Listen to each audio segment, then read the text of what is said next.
Maryland drivers will soon have a different view as they pull up to bumpers. Years in the making, we get a look at the brand new Chesapeake Bay license plate. It's an underwater theme, but before we take you behind the curtain, we go fishing for why the plate is much more than decoration for cars. One license plate gets one kid outdoors on a field trip experience that he or she will remember for the rest of his or her life. They aren't tough to find. Close to 338,000 plates are on Maryland roads, but the director of the Chesapeake Bay Trust hopes that number grows with the new design. That's great. The organization takes money made from the plate program and turns it into grants. I just didn't know this has all been funded by the plate this whole time. It's kind of cool just to know now that this is what's been funding all the environmental stuff that I've been doing my whole life. Broadneck High senior Bryn Bogard wanted to see the unveiling up close.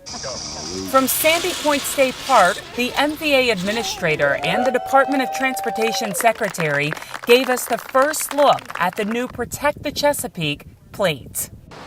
After surveys and focus groups, the artists came up with this picture showing the fine details of the Maryland blue crab and the Bay Bridge. It's always had this underwater theme, and we wanted to go with this realistic illustrations as opposed to, the straight, flat, less 3D illustrations, just to give something new, something different that you don't see on very many plates. I mean, we started with just classic sketch pad and pen, penciled, got all our ideas down, various ideas. We worked through a lot.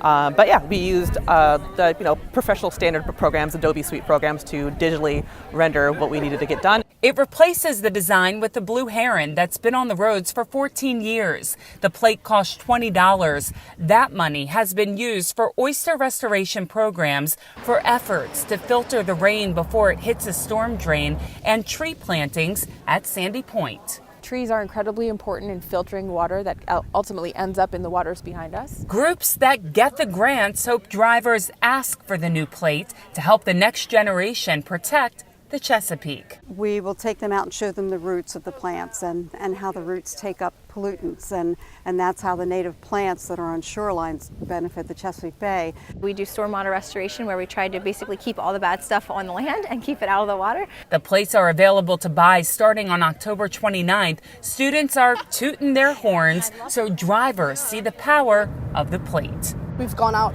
and done a bunch of oyster projects that I just learned were funded by the plate. For Chesapeake Bay Magazine's Bay Bulletin, I'm Cheryl Costello.